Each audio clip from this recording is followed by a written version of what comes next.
2007, Kevin Shelley broke 46 what with his head in 1 minute? Oh, that's easy. Watermelons.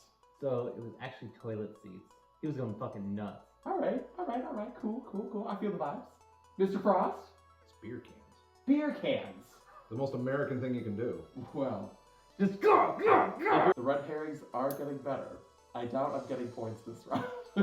I don't want toilet seats to be true because I just don't buy it. I buy watermelons before I buy toilet seats, honestly. So beer cans is a lie.